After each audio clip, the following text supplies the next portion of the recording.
Ever woken up but your body hasn't? Welcome to the terrifying world of sleep paralysis. Today, we're diving deep into the 5 levels of this bizarre phenomenon, from a simple glitch in your sleep cycle to a full-blown waking nightmare. Let's start with level 1, the awareness trap. Imagine this. You're lying in bed. Your mind snaps awake, sharp and clear. But something is terribly wrong. You try to roll over, stretch a leg, or even just wiggle a finger, but your body is completely frozen. It won't respond to any command. Your mind is screaming, but your body is a statue. This is the core of sleep paralysis. Scientifically, it's a simple misstep. During REM sleep, the stage where you dream most vividly, your brain releases chemicals to paralyze your muscles. This is a safety feature called rematinea, and it stops you from physically acting out your dreams, like sleepwalking off a cliff you're dreaming about. Sleep paralysis happens when your mind wakes up before this paralysis wears off. You're consciously aware, but your body is still in sleep mode. Panic is the first reaction. Your breathing feels shallow and fast, and if you try to scream for help, your voice feels trapped in your throat. It's a horrifying feeling of being locked inside your own body. While it feels incredibly isolating, studies show that nearly 1 in 13 people will experience this at least once in their lives. So, if it's happened to you, you are far from alone. Now, let's escalate to level 2. The Shadow Watcher. You're still trapped, on mauve. But now, you're not alone. You start seeing things. Dark, fuzzy shapes lurking in the corners of your room. Figures moving just at the edge of your vision. The moment you try to focus on them, they seem to dart away, playing tricks on your eyes. This is a state neurologists call intrusion, where dreamlike activity starts leaking into your waking consciousness. Your visual cortex is firing off random signals, and because you can't move to check if what you're seeing is real, your brain defaults to believing the hallucinations are 100% genuine. These shadowy figures are a common theme across cultures. You might have heard them called shadow people or the infamous hatman, a tall, featureless silhouette often seen wearing a wide-brimmed hat. This level adds a new layer of terror because the threat is no longer just internal. It feels like an external presence has invaded your personal space. Your room, once a sanctuary, now feels occupied by silent, ominous observers. Things get even more intense at level 3, the chest demon. The visual hallucinations from level 2 are now joined by a powerful physical sensation. A sudden, crushing weight presses down on your chest. It feels like a person, or something much heavier, is sitting directly on top of you, making every single breath a desperate struggle.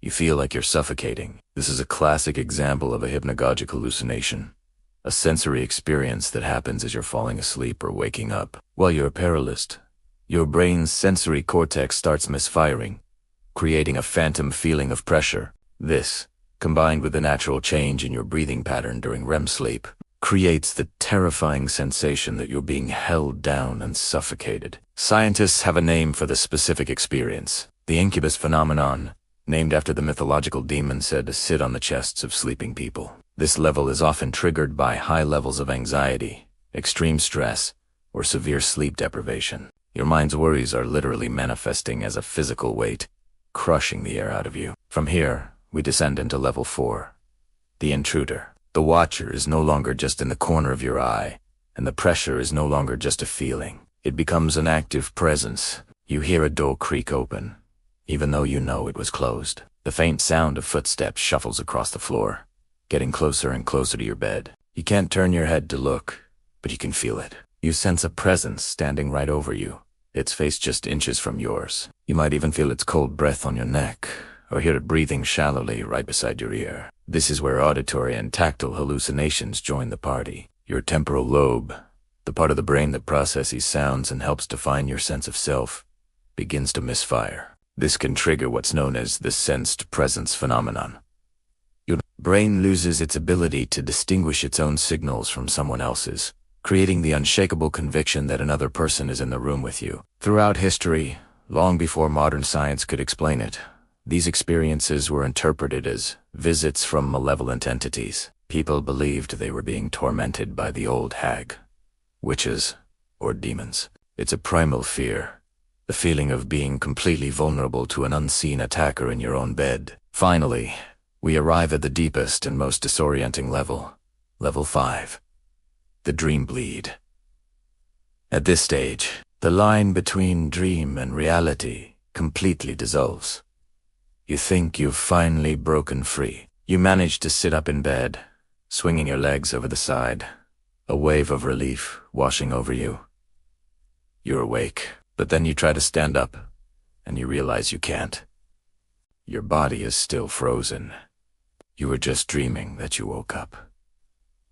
This is a false awakening. You're now trapped in a terrifying loop, waking up over and over again, only to discover each awakening is just another layer of the dream. You try to pinch yourself, scream, or do anything to confirm you're truly awake, but nothing works. You are lost in a maze of your own consciousness. Scientists describe this as a dissociated state, where your brain is trying to run its waking and dreaming systems at the same time, and failing at both. You are simultaneously conscious and dreaming, unable to tell which is which. This level is extremely rare, with less than 1% of the population ever experiencing it. It's most common in people with conditions like narcolepsy or severe insomnia, or those who frequently practice lucid dreaming and blur the boundaries of their own mind. Then, just as suddenly as it began, it's over.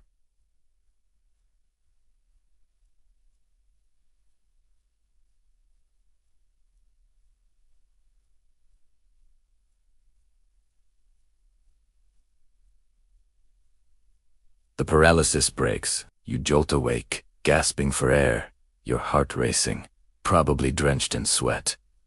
But you are safe.